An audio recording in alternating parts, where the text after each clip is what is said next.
그거 본인만의 기준이 있어야 돼. 그러니까 그게 뭐 기술적 관점이든 뭐 다른 거든 간에 첫 번째 촬영했던 날 그 이미지가 내가 생각했던 이미지랑 너무 다른? 5개? 뭐 일단 얼추 봐도 5개는 일단 제가 긁었어요 만약에. 네네. 그럼 만약에 긁으면은 긁고 나서 팔 데가 없어요. 이제 잘못됐다. 시장에서 흔히 인식돼 있는 재료 소멸인데 그러니까 내가 어느 정도 하다가 뭐 장도 분위기도 안 좋고 안 꺾이고 내가 배팅을 계속 했는데 하던 대로 진짜 안 고쳐져요. 진짜로. 진짜 안 고쳐져요. 그러니까 아직 다들 안 늦어졌으니까. 그러니까 어디서 잘라야 될지 모르겠는 거예요? 아니면 그냥 버텨볼까라는.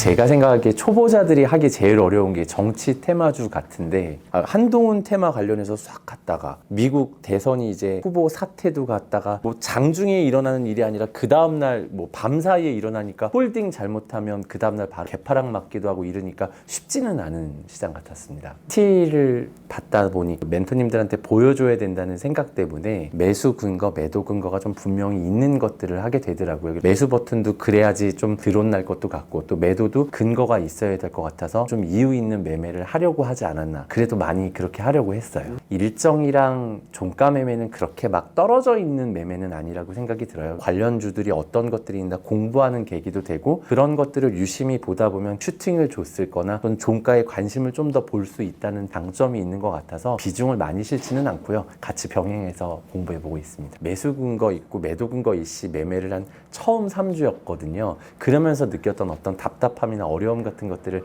멘토님께 솔직하게 물어보고 오늘 가르침 받고 돌아가겠습니다. 12일에 손절이 크네요. 그게 그 넥슨 게임즈. 이게 진짜 바보 같은 게 타점 한 번만. 예. 이거 제가 말씀드렸죠 그때. 그날 솔직히 전 들어갈 수 있다고 지금도 생각은 하거든요. 근데 그 저 뒤에 저 바이바이 저게 미친놈이에요. 저것만 안 했어도 왜냐면 시작하자마자 전날에 엄청 빠졌다가 14%를 다시 말아서 올리더라고요. 되게 상승이 센가 보다. 계속 5일 연속 기관이 실수한 게 이게 종목에 대해 제가 근거를 마련해 주니까 거기에 맞춰서 계속 맞추더라고요. 제 스스로 던파 이슈도 있다 그러지 매출은 좋다 그러지 그래 뭐 앞에 매물대도 그러면 손 이쁜 사람들도 저렇게 말아 올리면서 다 익절을 했겠다 그러니까 한번 사보자 시작하자마자 10%가 빠지는 거예요. 네. 그래서 근데 저는 이게 그렇다고 뭐 갑자기 악재가 뜬 건 아니었었거든요. 네. 저 물론 이제 시프트업 상장주여서 그거 한 주 갖고 있던 걸로 2만 원도 벌었으니까 이날 갖고 있던 돈으로 시작할 때는 손절이 10만 원이 안 나왔는데 대부분 근데 이건 너무 많이 빠진 건 아닌가 이제 반등을 되겠다 싶으니까 계속 많이 나지만 바이바이를 걸죠. 갑자기 금액이 커지면서 손절이 못 나가겠어요. 너무 평소 비중보다 얼마나 더 들어가신 거예요? 그때는 원래 저는 한 종목에 100인데 250까지 들어가 있더라고요. 그렇게까지 오버하진 그러게요. 않았구나. 근데 진짜 웃긴 게 이런 거 한 방에 계좌가 무너지거든요. 진짜. 이걸로 앞에 번 거 싹 다 날리더라고요. 멘탈 완전 나가죠. 예. 매매 막 하기도 예, 싫고 예, 그냥 예. 그냥 급등주 사서 빨리 수익 예, 내고 예, 싶고. 매수 신호 발생. 시프트업 상장이니까 그래 게임주 쪽에 그런 관심들이 사람이 가겠지. 그러면 그 당시에 게임 이슈도 있고 그동안 올라온 넥슨 게임즈도 좀 봐주지 않을까 이런 생각을 했나 봐요 제가. 왜 그런 거? 그러니까 모르겠어요. 게임주가 상장을 하면 시프트업을 당연히 보겠지 왜? 그 한 번의 확신 때문에 진짜 큰 코 다친 날이 올 수도 있거든. 사실 뭐 제가 종목까지 막 이렇게 언급하긴 그렇지만 최근에도 그렇게 확신을 가졌던 종목들이 많았었고 시장에서 근데 다 무산돼가지고 막 연하한가 나오는 것도 많고 이게 기대감이 이렇게 반영되면 반영될수록 떨어질 곳도 많다라는 걸 생각을 하셔야 돼서 시세에 나오면 챙기고 떨어지면 이렇게 채우고 이렇게 하는 거는 좋지만 그 전제를 깔고 매매를 들어가면은 자기도 모르게 확신 때문에 비중이 커져버리고 그렇게 해서 크게 개파락을 맞을 수도 있고 그런 생각은 조금만 버리시고 매매를 하시는 게 좋지 않을까 싶고. 그러면 어떨 때 비중을 더 들어가야 되나? 시드 금액에서 수익을 보려면 뭐 길게 끌고 가든가 아니면 네. 어떨 때는 조금 뭐 저 아니지만 그래도 비중을 좀 넣어야 되는데 그래도 뭐 나름 이 종목에 대한 확신이 있다 보면 예측을 안 할 수는 없잖아요. 네네네네. 그래서 어떨 때 들어가야 되는지 그것도 되게 궁금하기는 해요. 근데 이게 뭐랄까 대응이라고 생각을 하시면 될 것 같아요. 그러니까 다음날 갈지 안 갈지는 몰라요. 근데 안 가면은 적절한 선 내에서 내가 손절매를 하고 나중에 다시 갈 때 대응을 하냐 무조건 된다라고 생각을 깔아버리면은 종가에 양껏 사고 나서 빠져도 손절을 안 해요. 나는 뭐 원전 때문에 매매를 했어. 예상치 못하게 합병 때문에 뭐 개파락이 나왔어. 그럼 일단은 손절매를 하고 나서 매매를 하는 것도 괜찮은 방법인데 무조건 이제 내가 공부를 해왔을 때 이거는 무조건 된다 이렇게 해버리면은 손절이 안 나가요. 그냥 무조건 바이 계속 바이 가요. 근데 만약에 그렇게 했다고 주가가 내 마음대로 안 움직이면 지금 두산바퀴 봐봐요. 두산바퀴 보면 그냥 완전 박살 났거든요. 이게 시장이 어떻게 될지가 모르는 거예요. 그러니까 이론상으로는 저도 생각한 대로 완벽하게 다 짜도 시장이 내 마음대로 흘러가지가 않으면 비중을 싣는다라는 거는 결국엔 비중 싣는 거는 그냥 자기가 생각했을 때 기회다 이렇게 생각을 하고 비중을 싣는 건데 비중을 싣는 게 중요한 게 아니고 다음 날에 어떻게 대응을 하냐가 더 중요한 것 같아요. 개인적으로는 저는 시장에서 처음 나온 재료라든지 아니면은 좀 부각을 많이 받을 수 있는 뉴스라든지 그런 게 붙으면은 시장의 추출에 제가 비중을 좀 많이 싣는 편이죠. 그 뒤로 갈수록은 사람도 똑같잖아요. 사람도 이제 때가 묻기 시작하면 잴 거 재고 막 그렇게 하는 것처럼 재료도 나중에 고가권으로 갈수록 조그만 악재에도 막 크게 민감하게 반응을 하니까 저도 어제나 오늘이나 티몬 이렇게 적극적으로 매매한 이유가 그런 거예요. 시장에서 재료가 처음 나왔으니까. 6월 초에도 대왕고래 뉴스 나왔을 때 그때는 막 상한가 가고 막 갭이 20% 30% 점상 가고 막 그랬지만 지금은 질질질질 흘러내리잖아요. 매수 신호 발생. 일정 매매가 하다 보니까 스트레스가 너무 많더라고요. 그러니까 네. 일정 매매 정도가 아니라 오버나잇 한다는 것 자체가 네. 변동성이 너무 크니까 스트레스가 잘 될 때는 잘 되지. 그나마 원전은 좋은 결과를 맺어서 그렇지만 네. 기본적으로는 스트레스가 어마무시해서 네. 그리고 아까 말씀하신 것처럼 개인적으로는 저희 PT 받는 기간 동안 종가 매매에 그렇게 좋은 거는 아니었던 것 같아요. 왜냐면 종가에 좋다고 해서 샀는데 시외에 빠지는 경우가 더 많더라고요. 물론 네. 그 다음날은 올라가는 경우도 있었지만 네. 그리고 저는 아까 인터뷰 때도 말씀드렸지만 종가 매매를 하기 위해서는 일정에 대한 공부도 분명히 선행이 돼야 된다고 생각이 들어서 맞아요.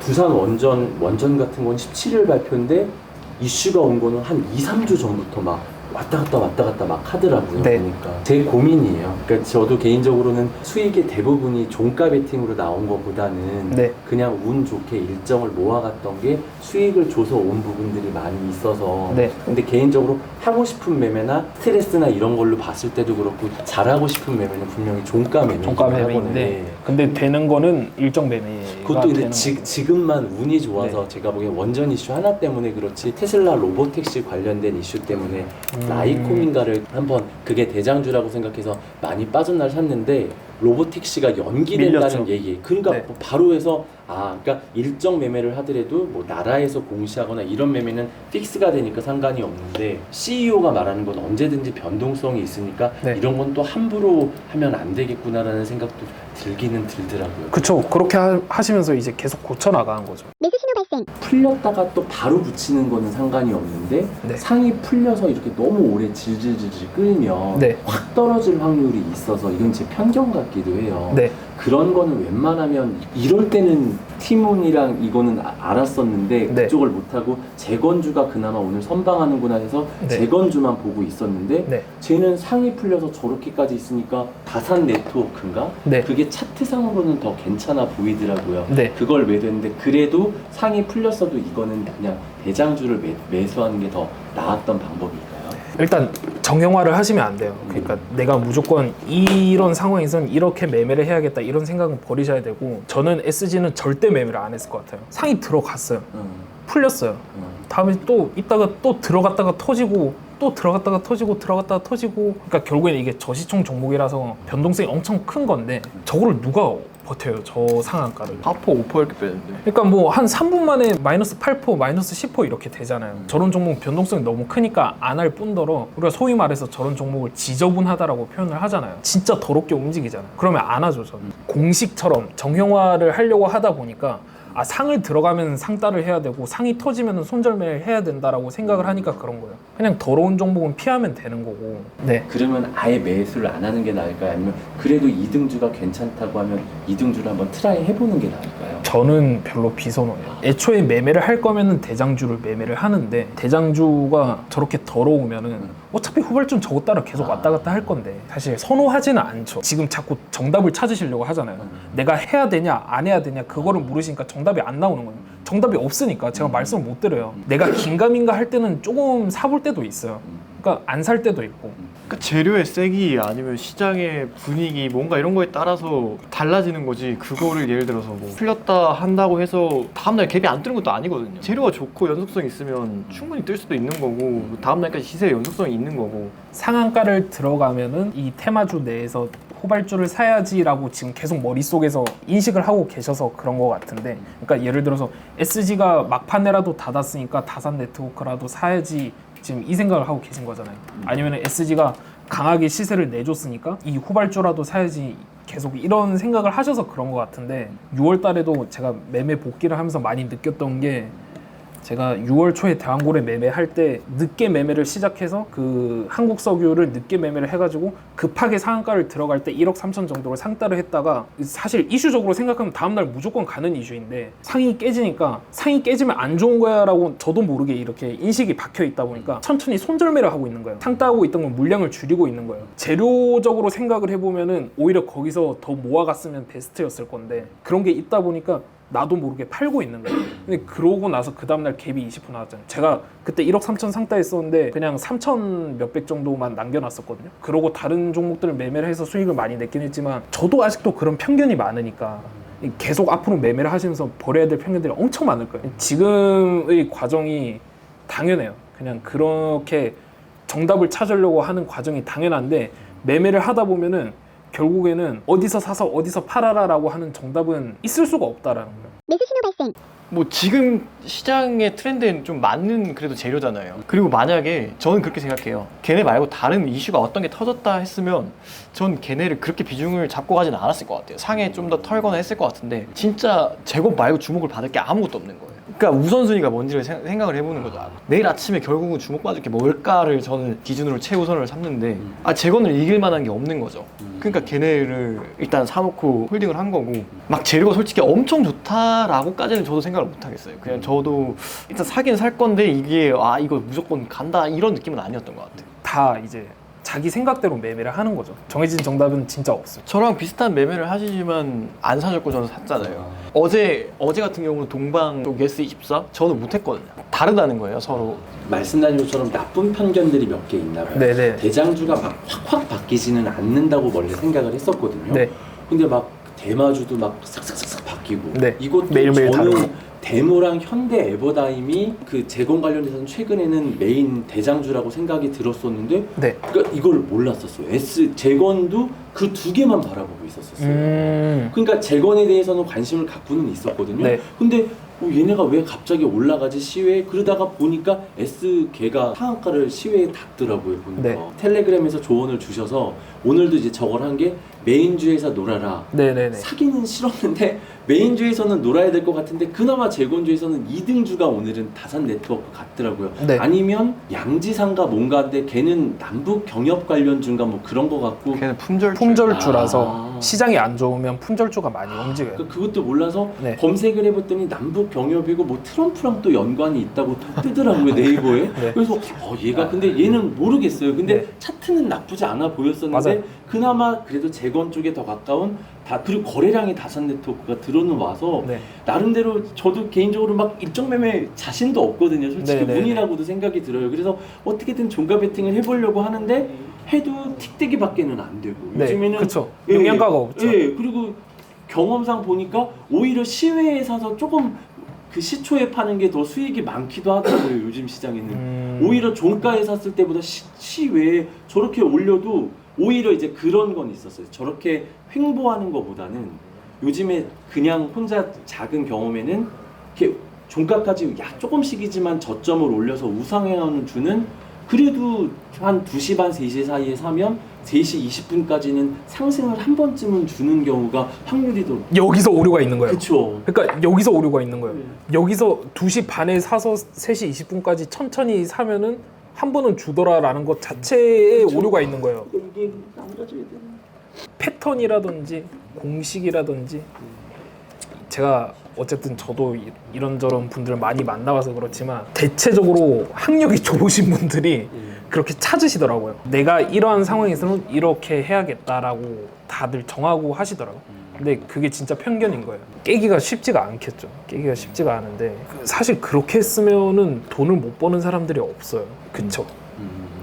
뭐 어디 자리에서 무조건 사서 아니면 어느 시간대에 무조건 사서 이렇게 올라가면은 되더라 라는 거는 있을 수가 없어요. 주식시장에서는 있을 수가 없어요. 그러면은 복귀를 조금 더 열심히 하셔야 될 것 같아요. 왜냐면은 트럼프 그 피격 사건 이후에 제일 먼저 움직였던, 최근에 제일 먼저 대장으로 움직였던 종목이 SY 스틸텍인데 데모랑 현대 에버다임 그 뒷날부터 움직이기 시작했는데, 근데 SY 스틸텍이라는 종목을 몰랐다라는 것 자체가 적어도 그날에는 복귀를 안 하셨다라는 걸 이야기하시는 것 같고, 그 이후에도 뭐 SG라든지 굉장히 많이 움직였었는데 그런 종목들을 몰랐다라는 것 자체가 시장을 매매를 안 하시고 본인이 매매를 한 것만 복귀를 하셨던 것 같아요. 시장을 좀 공부를 많이 하셔야 될 것 같고, 그 다음에 SY 스틸텍이 그때 속보 이후에 뭐 대장으로 치고 나갔는데, 그거는 데모나 현대 에버다임 이런 것들은 이틀 동안 급등을 해가지고 뭐 단기가열이 걸리고 막 그런 공시가 나왔었어요. 그러니까 공시가 나오는 날이었어요. 그렇다 보니까 수급이 안 몰리는 거죠. 근데 뭐 SY 스틸텍 얘는 뭐 이틀 정도 빠져가지고 조정을 줬고, 그러니까 그쪽으로 좀 몰리는 거죠. 미수도 되고, 뭐 물론 데모 현대 에버다임 이런 것도 미수는 되지만 걔네들은 다음날 단일가가 걸리는 날이었기 때문에 이런 기동성에 제한이 있었던 거고.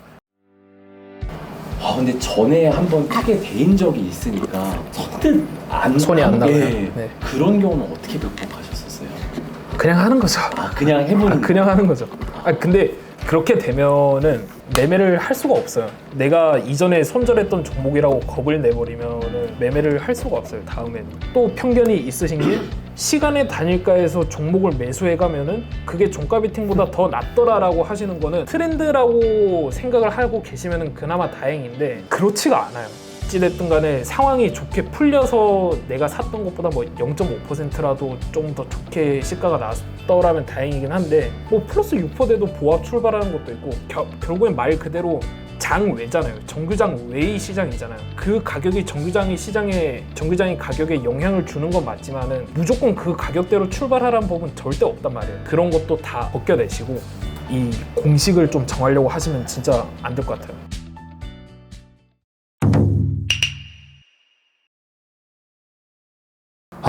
아침마다 보통 이제 미장이랑 밤중에 일어났던 뭐 기사라든지 정리를 해서 오늘 오전 또는 오늘 어떤 테마가 좀 이렇게 이슈가 될 것인가 라는 것들을 좀 정리를 해서 올리곤 하는데, 테마의 종류도 많고 순환도 빠르고 종배 위주로 하고 있는데 쉽지가 않고, 17일 정도 매매를 하면 그 중에 한 3, 4일 정도만 수익이 나고 나머지는 거의 약손절을 하거나 보합인 경우가 많더라고요. 정말 쉽지 않은 한 달이었다, 그렇게 생각을 합니다. 좀 대응을 빠르게 하려고 하는 부분들 계속 좀 지켜나가려고 노력했던 것 같고요. 장이 안 좋을 때 비를 피해가야 되니까 비중을 조금 줄이려고 멘토님들이 중간중간에 조언을 해주신 대로 종목 수도 조금 줄여야겠다라는 생각도 많이 했던 것 같고, 매매 시간을 좀 지키려고 많이 노력을 했던 것 같아요. 예전 같으면은 점심시간에도 이제 이 테마 좀 괜찮다, 이 종목 괜찮다라는 생각이 들면은 저도 모르게 이제 손가락이 가가지고 조금씩 떤 경험이 있거든요. 떨어지면은 손절하다 보면은 또 아침에 벌어놨던 돈을 까먹기 일쑤였는데, 그런 부분은 최대한 좀 자제하려고 노력을 했던 것 같습니다. 4년, 5년 하면서 대부분이 그럴 텐데 주변에 주식을 잘 하는 사람을 실제로 만나기가 어렵거든요. 주식을 잘 하시는 분들이 막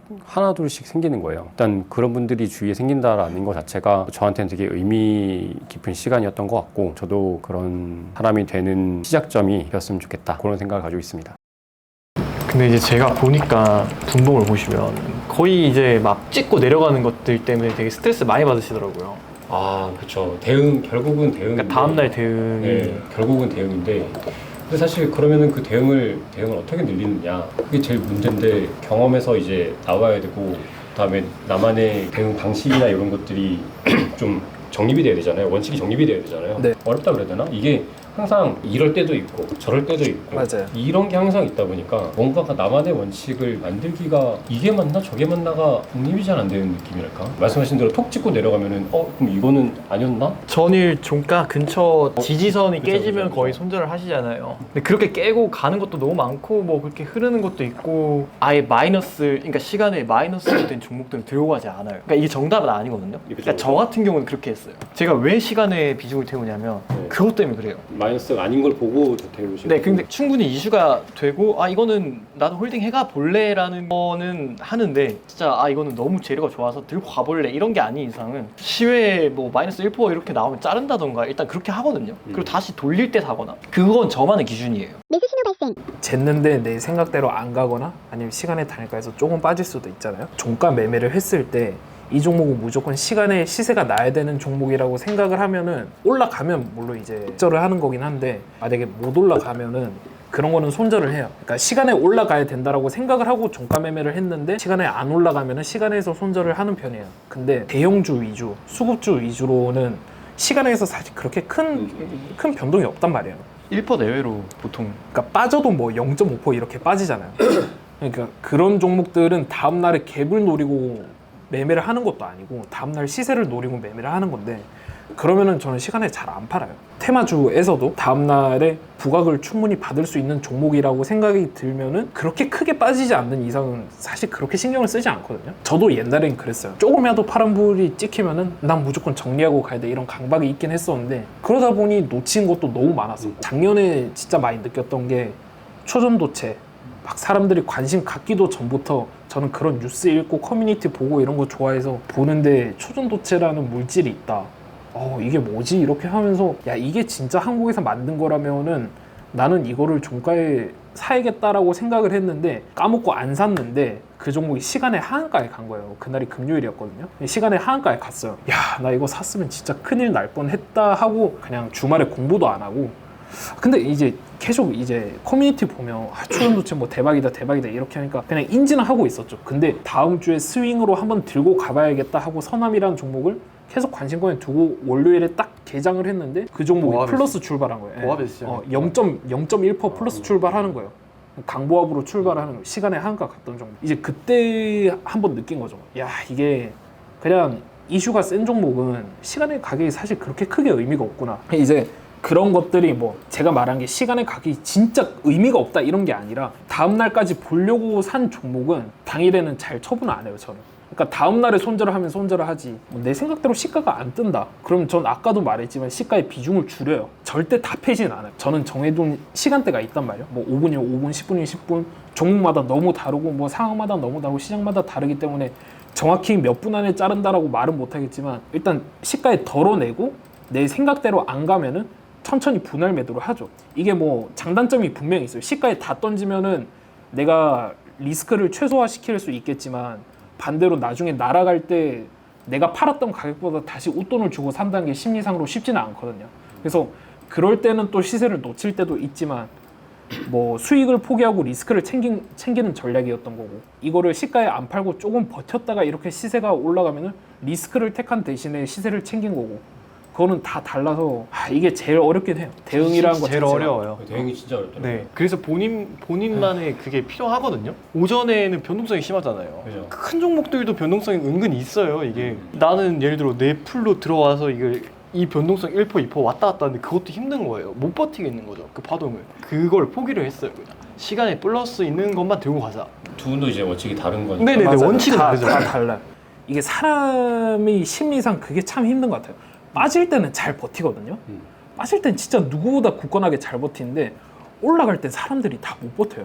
저도 그래요. 내가 팔고 나면 날아가고 내가 팔면은 그게 저점이었고 그러는 게 다 사람 심리가 그래서 그런 것 같은데 그 항상 뭐 책에서도 서적에서도 많이 나와 있고 영상에서도 많이 나와 있지만 잘하신 분들이 항상 말씀하시는 게 추세에 올라타라라고 하잖아요. 내려가는 추세에서는 과감하게 빠르게 손절을 하는 게 맞는 거고 올라가는 건 냅둬야 되는데 우리가 항상 반대로 한다. 저는 그 생각을 많이 했거든요. 비중은 이만큼 커지는데 나는 마이너스 2%에 끊어냈어. 근데 올라갈 때는 바이를 안 해요. 사람들이. 그러니까 적게 산 거는 플러스 2%에 끊어내고 많이 산 것도 마이너스 2%에 끊어내는 그런 손익비에 대한 고민도 많이 해보셔야 돼요. 막상 이게 갭이 생각보다 많이 안 뜨는 거예요. 네. 원래는 시외에서 거의 6% 7% 전날 시외보다 이게 낮게 뜨면은 이거 좀 별로 생각보다 안 좋네? 라고 생각한 10%를 정리를 했거든요. 그 다음에 갑자기 시가를 회복하기를 더 샀는데 근데 아까 말씀하신 대로 이게 대응이 추세에 더 사야 되잖아요. 사실 저런 거는 뭐랄까 버티기 힘들죠, 이거. 네, 진짜 버티기가 힘들죠. 힘들죠. 4%인데 막 4%씩 빼고 이러는데.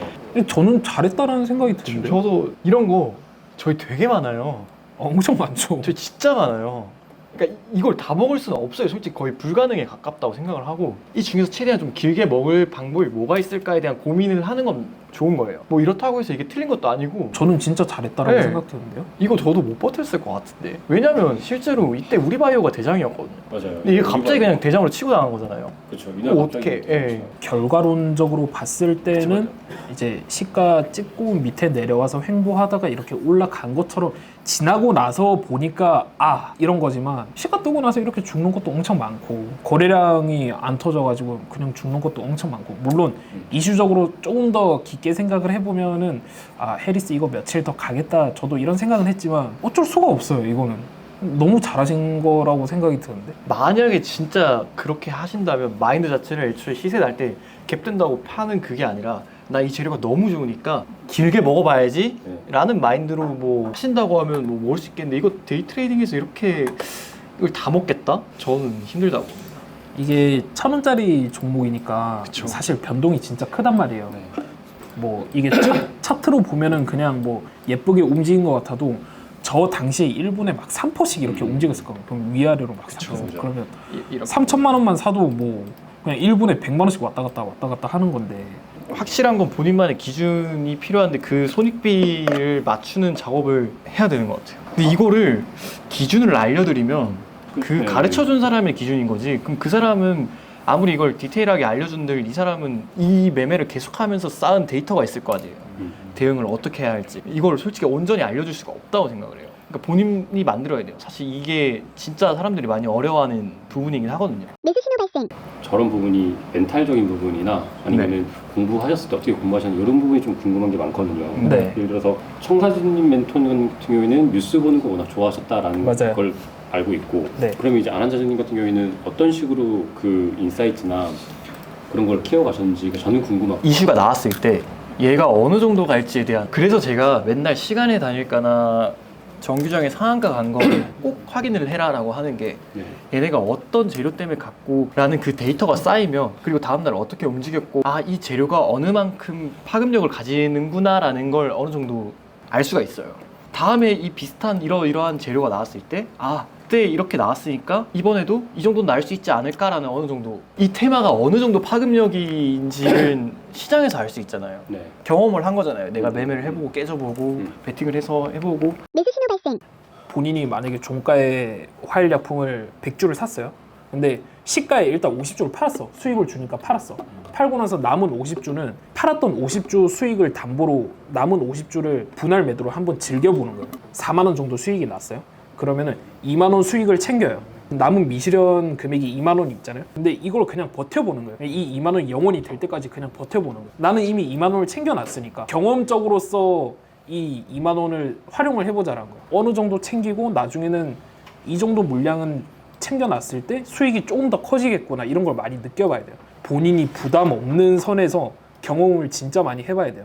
저는 진짜 그렇게 했어요. 그래서 그게 커지고 해서 지금까지 그냥 내가 만약에 종가에 샀는데 뭐 갭이 크게 나오는 날이 있을 거란 말이에요. 그러면은 내가 남은 물량은 더라도 작은 금액이라도 분할 매도를 한번 해보자. 보는 거하고 해보는 거하고 너무나도 다른 영역이에요. 뭐 수급주, 프로그램 매매 약간 이런 것들이 저는 사실 잘 모르거든요. 네. 그런 걸 이제 기본적으로 알아야 되는 건가? 프로그램 수급이 들어오느냐 안 오느냐를 잘 모르겠더라고요. 네. 그런 걸 알아가려면은 어떻게 해야 되나? 약간 이런 생각도 들긴 하거든요. 수급주라든지 대형주 같은 경우에는 외인이나 기관의 큰 자금이 꼭 필요하단 말이에요. 그러니까 예로 들면은 차트가 정말 좋아요. 차트가 정말 좋은데 다음날 시가부터 프로그램이 왕창 매도만 계속 낼 때가 있어요. 그러니까 시가 시작하자마자 막 몇십만 주씩 계속 매도를 때려요. 그러면 그런 종목은 못 올라온단 말이에요. 그러니까 수급주를 매매를 할 때는 어쩔 수 없이 프로그램의 순매수 현황을 보셔야 되는데 그게 진짜 대놓고 사는 날도 있고 대놓고 매도를 하는 날도 있고 그냥 들락날락 하는 날도 있고 근데 주가를 보면은 뭐 이것도 결국엔 정형화를 하긴 힘들지만 프로그램이 사는 날은 보통 주가가 막 그렇게 빠지진 않아요. 그러니까 이것도 기준마다 다 달라요 사람마다. 네. 저는 아예 모르니까 그냥 어떻게 보는지. 그러니까 사실 이런 것까지 디테일하게 알려주기에는 뭔가 이게 그러니까 너무 광범위하다 해야 되나? 좀 그렇긴 해요. 왜냐면은 좀 이게 그냥 저는 어떻게 생각하냐면 오늘 프로그램이 많이 사네. 시장가로 프로그램이 그냥 긁어버리면서 올리는 애들이 있어요. 그 반면에 프로그램 순매수는 엄청 많은데 주가가 막 횡보하고 있다거나 아니면 밑으로 찔찔찔 샌다거나 이런 경우도 있거든요. 그러니까 네. 무조건 프로그램이 산다고 오른다는 건 아니에요. 이것도 약간 멘탈적인 부분인데 제 주위에 요새 갑자기 이렇게 주식을 실제로 잘하시는 분들이 훅 생기는데 대부분이 한 2, 3년 아니에요. 네, 그 경력 2, 3년 네네. 안에 빨리 성장하신 분들이 대부분이란 말이에요. 네. 차트를 공부했지만 그것도 열심히 안 한 건 아니어서 그걸로도 저한테 가르쳐준 친구는 잘 성공을 했었으니까 네. 그러면은 항상 드는 생각이 이게 안 되는 건가? 이게 안 되는 사람이고 되는 사람이 있는 건가? 라는 생각이 한 번씩은 들거든요. 혹시 주변에 그런 분들이 있었을 때 말씀해 주셨거나 조언해 주셨던 게 있으신지. 저 진짜 냉정하게 말씀드려도 돼요? 네네. 포기하는 것도 용기예요. 네, 저도 그 생각을 하고 있어요. 저도 진짜 네. 그렇게 생각하거든요. 그만두는 것도 저는 진짜 용기라고 생각은 하는데 또 그렇다고 해서 안 될 건 없다라는 생각을 하거든요. 그 생각도 합니다. 공부 방향성에 대해 고민을 많이 해보시면 좋을 것 같아요. 네. 그 사람들의 조언도 구하고. 저도 고민을 많이 해요. 제가 지금 하고 있는 게 옳은 방향이 맞는 건지 저도 한 번씩 맨날 저한테 의구심을 던지고 해야 하거든요. 그래서 그거는 불가피한 요소라고 생각은 하는데 이왕 시작하신 거 어쩌겠어요. 솔직히 전 맨날 주변한테 이야기하는데 한 번 시작한 이상 자의적으로 끊는 사람은 거의 없다라고 생각하거든요. 이왕 시작하신 거 끝까지 열심히 하셔야죠. 안 되는 건 없을 것 같아요. 어느 정도까지는 솔직히 할 수 있다고 생각을 해요. 감사합니다. 오늘 마지막인 만큼 멘탈적인 부분 좀 많이 질문을 드렸는데 항상 힘들죠. 매매하는데 중간에 많이 힘들고 이렇게 하는 게 맞나 이 생각도 들고 하는데 포기 안 하고 끝까지 열심히 해서 중간에 말씀하셨던 대로 1년 뒤에 봤을 때 좀 더 나아진 사람이 돼야겠다. 그 생각 많이 하고 갑니다. 저를 돌아볼 수 있는 계기가 됐고요. 이번 PT를 통해서 이루고 싶은 목표도 명확해졌고 좀 더 좋은 트레이더가 될 수 있을 거라고 생각합니다. 큰 변화를 바라고 막 바뀌길 바랬는데 새삼 느낀 거는 편법은 없는 것 같아요. 하나하나 노력하는 방법 배운 걸로 너무 감사하게 생각하고 배운 거 그대로 지키면서 앞으로 매매해 보겠습니다. 시장을 이기기 힘들다는 생각이 더 강하게 들었고 진짜 아무리 종목이 좋아 보여도 시장이 최우선이구나, 시장을 기본 틀로 바라봐야 되는구나 라는 걸 좀 더 딥하게 느낀 시간이었던 것 같습니다.